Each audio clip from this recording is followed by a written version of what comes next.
Hello, my beautiful souls. Welcome sa ating tarot reading sessions. Keep in mind, general reading po ito. Maring mag-resonate, maring hindi. Kunin nyo na lang po kung para sa inyo and leave the rest. Maring mag-shift na energies or magkabaliktad ang sitwasyon. Kaya kayo na pong bahala kung saan kayo nakalugar sa reading natin. So, let's see.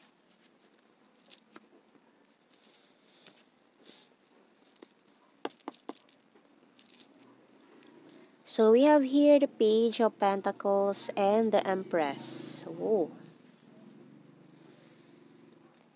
And we also have here this Death card, the Karma or the Judge or the Judgment.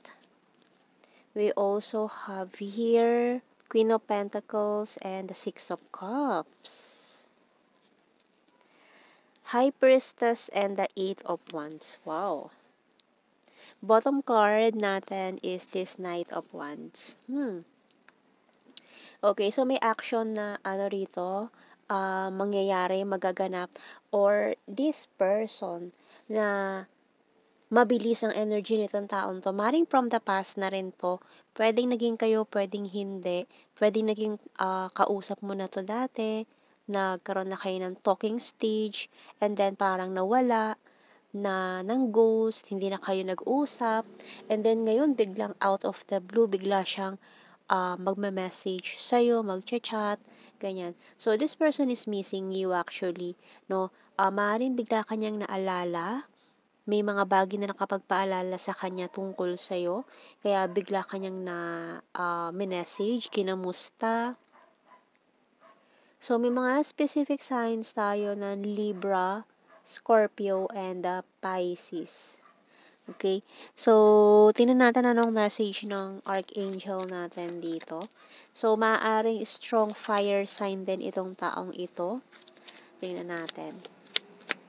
Actually, marami siyang gustong sabihin sa'yo sa pag-uusap na to. So, we have here 2 cards. You are safe by Archangel Michael. I am protecting you against lower energies and guarding you, your loved ones, and home. So, protektado ka ng ating mga archangels. And we also have here chakra clearing by Archangel Metatron. Call upon me to clear and open your chakras using sacred geometric shapes. So, may mga din kang dito, malalaman sa sarili mo, may mga madidiscover ka within yourself na kaya mo palang gawin, mga new ability na magugulat ka na kaya mo pala yon, na parang iniisip mo dati hindi mo kayang gawin, pero kayang-kaya mo pala. So, ano mo pala yun talent. Kumbaga, may madidiscover kang talent mo, nalalabas.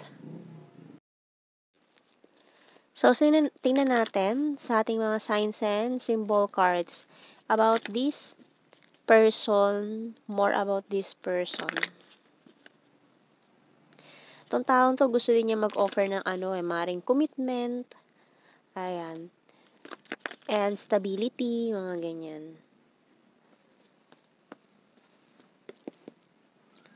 We have here the Lantern. So, marami kayong mga pag-uusapan nitong taong to, especially at night. May mga late night talks, or siguro dati, tuwing gabi, lagi kayong magkausap hanggang madaling araw, mga ilang oras, na hindi nyo namamalayan, madaling araw na. So, we have here a letter, a message. Talagang this person will very, very soon send you this message. So, marami itong mga gusto niyang sabihin sa'yo.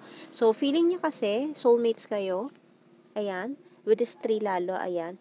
Talagang feeling niya may something kayo nitong taong ito na connected kayo through the years or ilang lifetimes na yung mga pinagdaanan nyo nitong taong to. Kaya hindi ganoon kadali para sa kanya na putulin yung ugnayan nyo. So, we have here closed book. So, for some of you, sinarado nyo na to Ayan, talagang feeling nyo or inisip nyo siguro hanggang doon na lang yun. Pero, ayan, may continuation pa pala. So, tingnan natin. Mukhang unfinished business. From for some of you, ganyan. Parang mga unfinished business.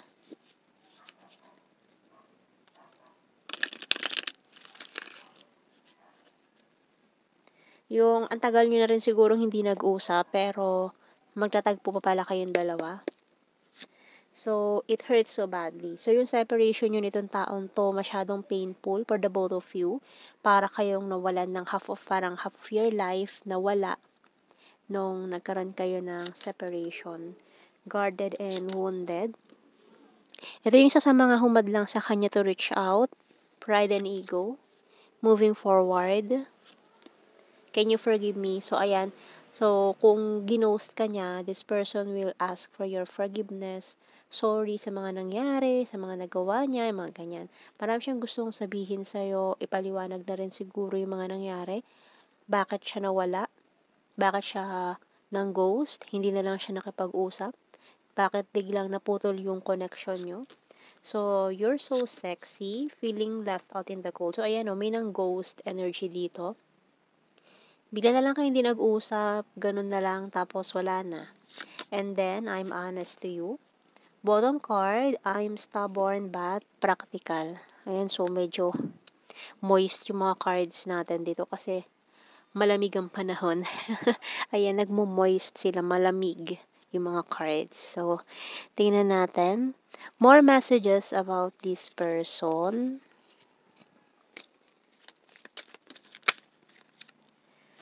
I hope that you can forgive me one day.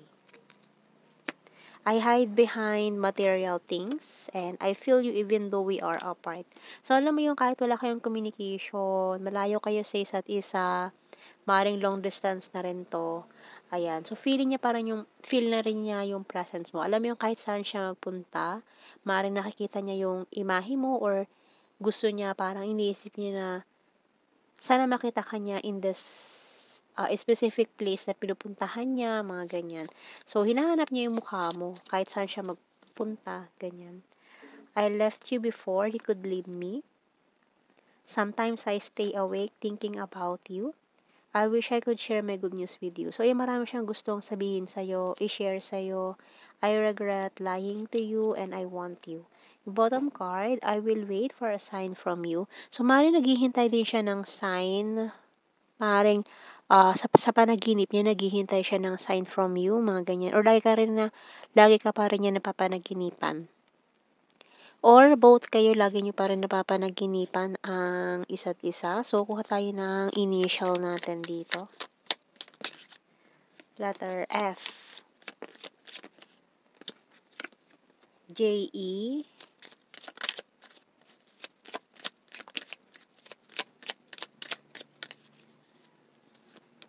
Letter B and V. S-H-Z. Y-C-T ang bottom card. So, kuha tayo ng blue card natin. Reminiscing, understanding, and destiny. So, maaaring destined kayo nitong taong to.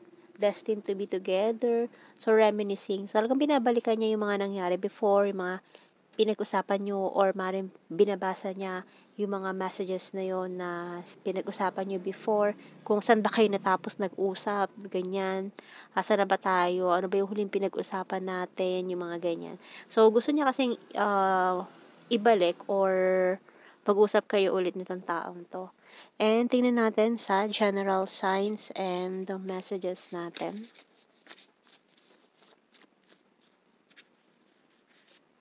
July, logical, sweet.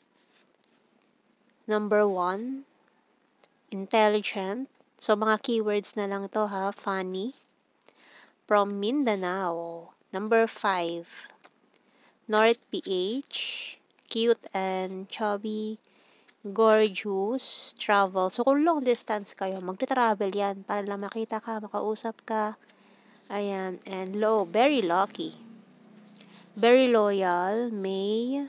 Fantastic friend. Capricorn. March.